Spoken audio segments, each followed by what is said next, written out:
Hi everyone, this is Dave, also known as Loving Them Trains. I'm back with another build. If you have watched the last few videos, you will have seen that I've started building another small town. I call this series Building the Town on the Wrong Side of the Tracks. In that town, I will be featuring several of the kits from Downtown Deco. Starting with this video, I will begin a series of how I assemble these wonderful Hydrocal kits. Downtown Deco produces O Scale kits, however the ones I plan to use in the town are unfortunately no longer in production. However, I do believe they are still available in HO and N scales. The O Scale kits were available several years ago in limited quantities. If you are lucky, you can find them in the secondhand market and also places like eBay where they pop up once in a while. In this video, I will be constructing DD8 or Triumph Fireworks. This building has had an unfortunate accident. Well, let's get to the build. So what I had to do to get these walls to get pretty flush is I had to sand the end here in various places. It's not a perfect fit, but it does make contact enough so that when I put the glue on here, it actually has a surface on the back of the front wall.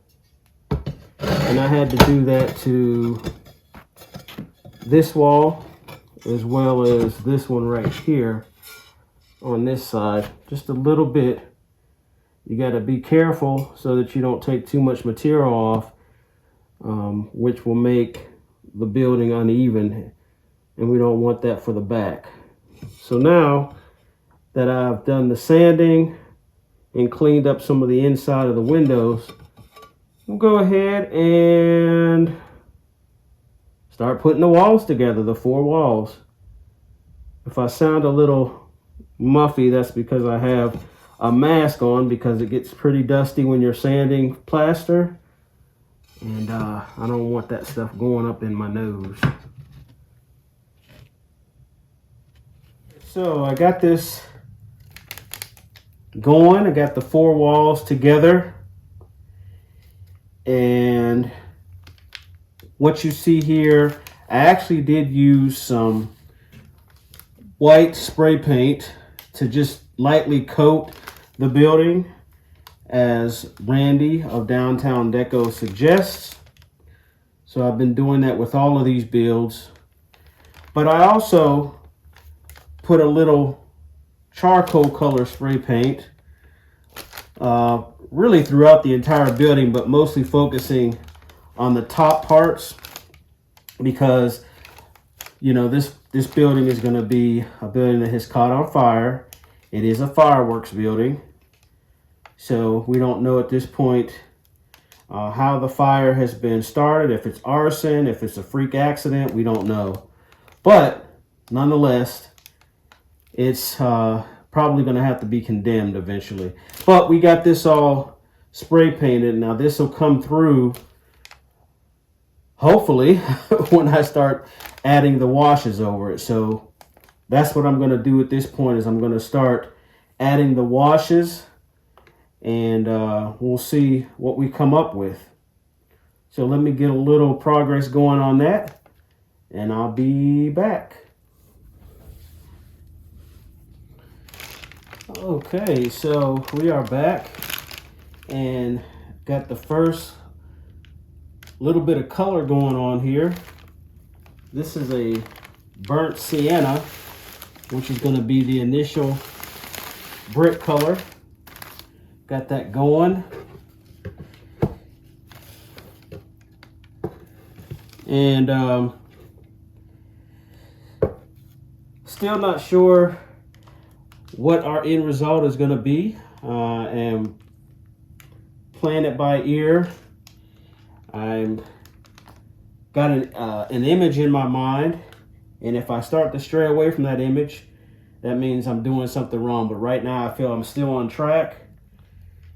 So several light coats And I think the last one I did do a bit darker on it, but nonetheless, you still see that it's not real opaque, which is what I like. So I'm going to go to a darker color, probably like a, what is this? A raw umber.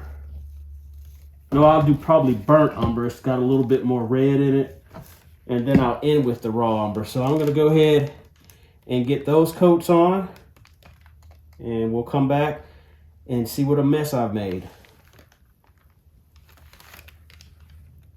All right, guys and gals, I'm back. And as you can see from this big decal on the side, I have put most of the decals on. I may add a few, I'm not sure, but I put the ones on that I wanted now. All of these ones I have on the building now actually do come with the kit.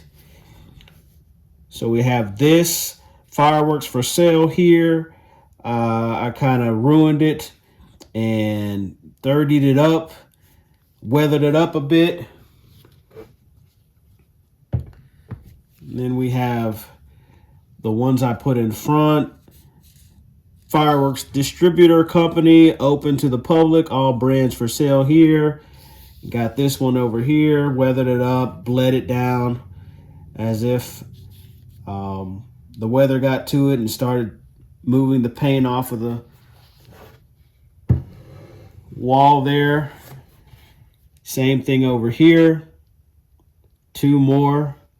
So these are very bright. Were very bright, and I dulled them down a bit because can't have a brand new looking building, especially with one that has caught on fire. You see a little touch-up work I need to do there. So what I have to do next is, when I put the building together, of course I wanted to put bracing in, and in haste I put it the wrong way. So I'm actually going to take these out, and I'm going to have them go horizontal as flooring, and it's going to be damaged flooring because of the fire. So I'm going to get the roof up because I want to measure the roof, because I think the styrene that I have is actually just a bit wider for the roof. So I'm going to trim that to size, and then I'll also make this the same width as the roof, so they all can fit in nice and snug. I may have to add some bracing to hold the roof up. We'll see how snug it fits, but I probably still will do it anyway. So that's what's up next. And then I'll probably go ahead in the interim and do the windows as well, so we can get this thing further along. But this is actually turning out to be fun, to have this old building. As you can know, I'm a fan of I don't know, burned buildings for some reason. I guess they're just so realistic and they just happen, unfortunately. All right, well, let me get back to work. Hey folks, I wanted to show you this real quick, just in case you didn't quite understand earlier. So the way this is, you know, the roof, he's given ample room for an ample sheet of styrene here with the kit. So as you can see, it's kind of not fitting in. So I just got to trim a bit off just to get it to fit down in between these two side walls. And then, like I said, that'll be the same width that I'll have to make the floors as well. So I'm going to start with this. All right, just wanted to kind of show you that, because if you're building this kit, you may run into the same thing. Okay, so what you're looking at is the underside of the roof and just a peek of some of the rafters, because the ceiling in this particular area has fallen out from the fire. So we're gonna put some tar paper on the top of the roof, and we're gonna color all this a black and get this looking like we're fresh out of a fire. I've actually done the same thing with the 2 floors that will go underneath this, underneath the ceiling here. The same idea, except of course they won't have tar paper.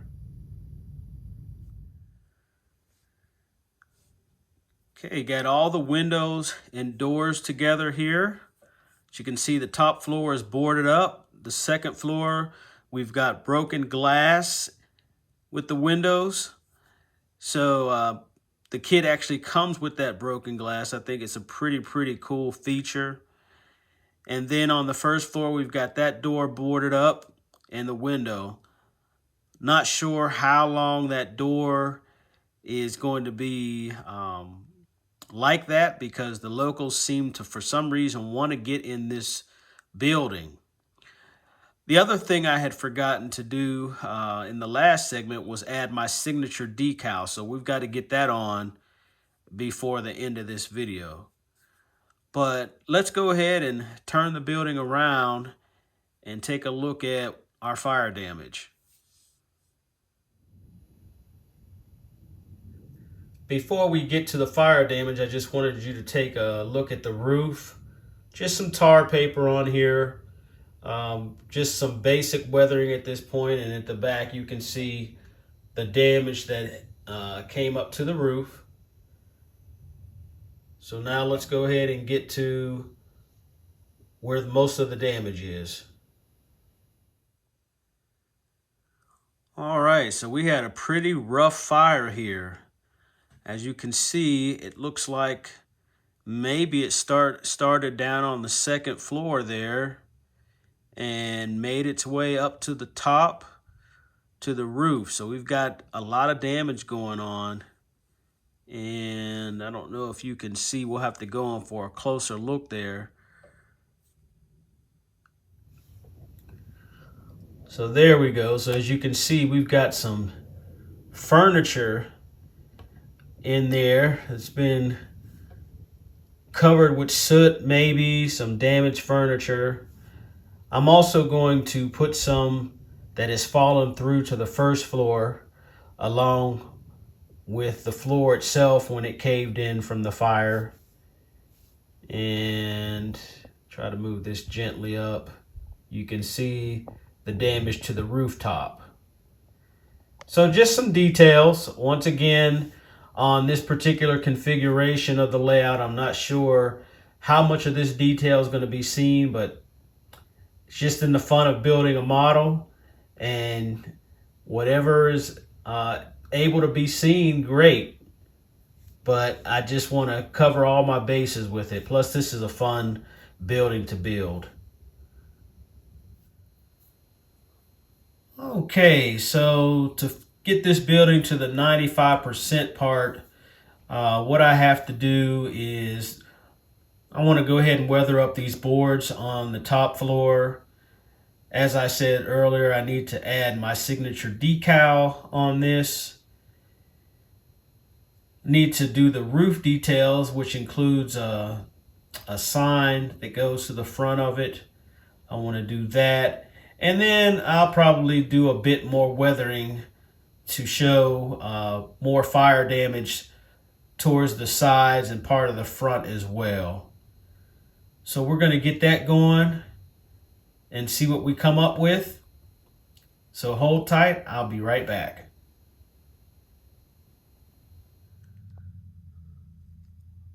Okay, everyone, here we are back with the 95% finished product. So let me go through what I've done since the last segment. So as I stated, I was going to go ahead and weather up the windows, the boarded up windows. So I added a stain to those and did a bit of dry brushing. That's over those 4 windows on the top floor, as well as the window and the door on the lower level. I also went ahead and added some framing to the signage on the front, just to make that a little bit more convincing.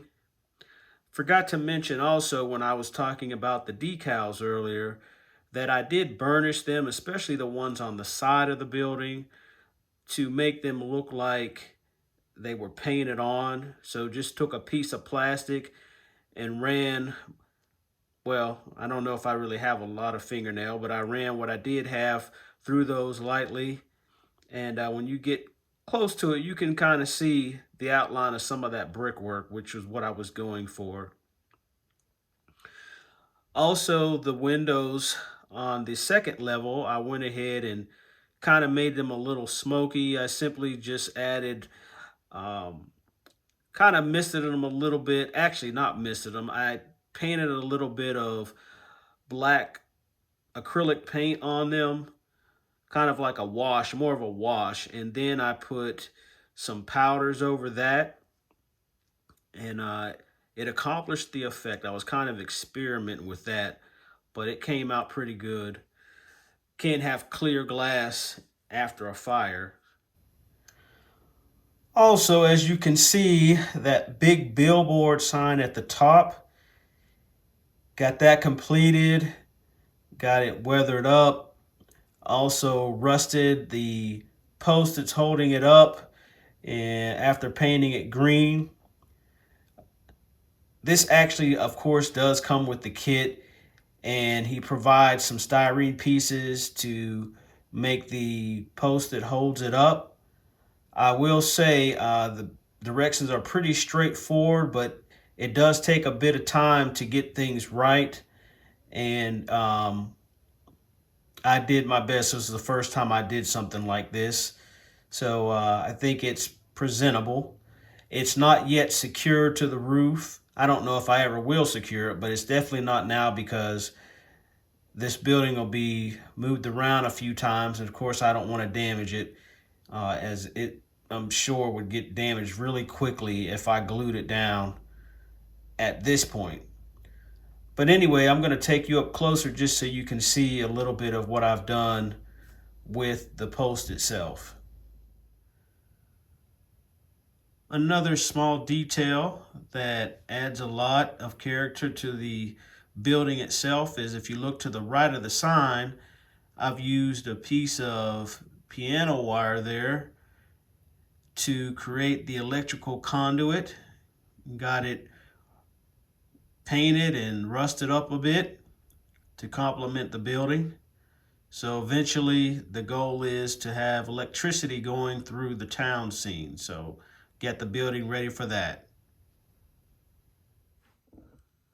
Wanted to just get up a bit closer. I'm not sure how clearly you can see it, but you can see how I kind of aged and weathered and rusted out the billboard post here. So once again, this will be kind of far back in the layout, so I don't know how much of it will be seen, but hey, I like to go ahead and sometimes see how far I can take things. The roof itself didn't have much detail. As you can see, this sign takes up a lot of space, so there was really no chimney. I guess the chimney fell through when the ceiling came through in the back. But later on, I may add something up there, maybe some junk or pallets or something like that. We'll see. And here we go. This is the rear. So I just thought it'd be a nice little touch to go ahead and add some growth where this has been sitting there, damaged, wet wood. And of course, the mildew and mold and all that has gotten on it and started its rampage. Just another one of those little touches. When you start getting into detailing anything, it's very easy to go down a rabbit hole and just keep thinking of things that you can add to make whatever you're doing a little bit more convincing. So that is what has happened to me. So I'm going to go ahead and set this on the layout so you can see where it's going to go and where it's going to take its place in the town scene.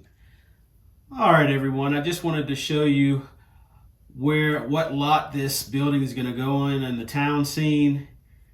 And as you can see, or not see, some of the detail, especially on the other side, and even some of the front, unfortunately, is not going to be seen by most people.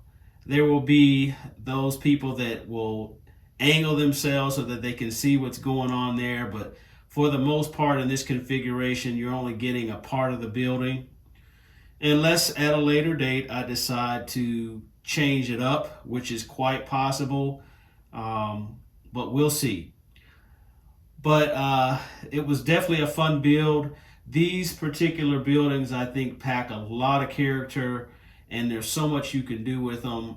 And I'm excited with how this turned out and can't wait to get to the next build for this particular scene. But thanks again for coming back to the channel and watching the build. I hope you'll return for the next one, as I'm sure it'll be just as fun. But this has been Dave, also known as Loving Them Trains. And until next time, later, y'all.